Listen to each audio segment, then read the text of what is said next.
So Andor is now one of my favorite shows of all time, but I just have one huge problem with it that I just can't ignore, and that's that there are too few episodes. What I'm trying to say is I do think that the limited number of episodes actually in some way ended up hurting the story. Because look, we know from Tony Gilroy that they took this from a planned 5 seasons down to just 2, and it does feel like it. And if I can point to just one small example of what's lost in that process, I think it's really clear in the tiny detail of what we're missing in seeing Andor's relationship with the safe house on Coruscant. In season 2, we see that he's staying in this shabby apartment under Luthen's orders, hidden, stressed, and struggling to care for a scarred and broken Bix.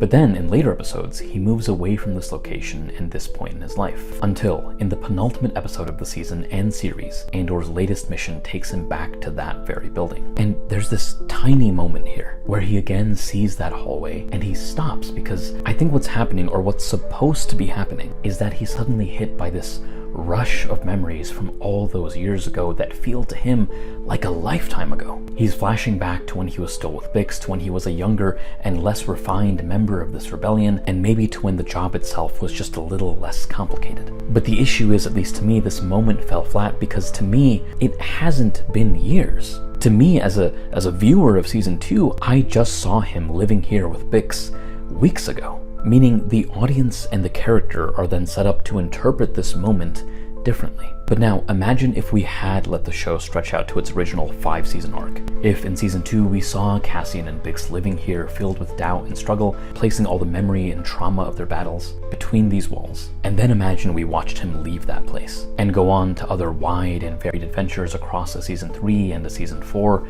watching him become an even more seasoned machine of the rebellion, only for then in a season 5, maybe launching in our 2028.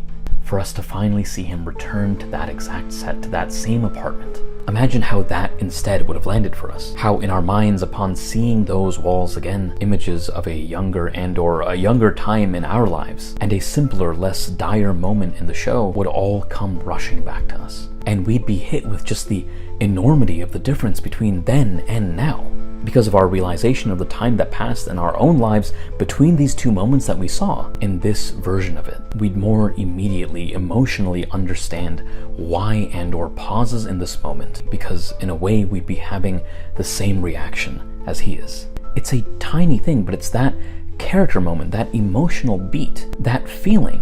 That's what's stuffing the entire 4-season arc into 1 season is taking away from us. Look, there's also so many other things this structure takes away from us too. I would have loved to see the beginnings of the Rebel Alliance. I would have loved to see Andor choose to leave Luthen and join that alliance. I would have loved more than anything else to see how Dedra Meero figured out who Luthen was. But so many of these incredible moments are now only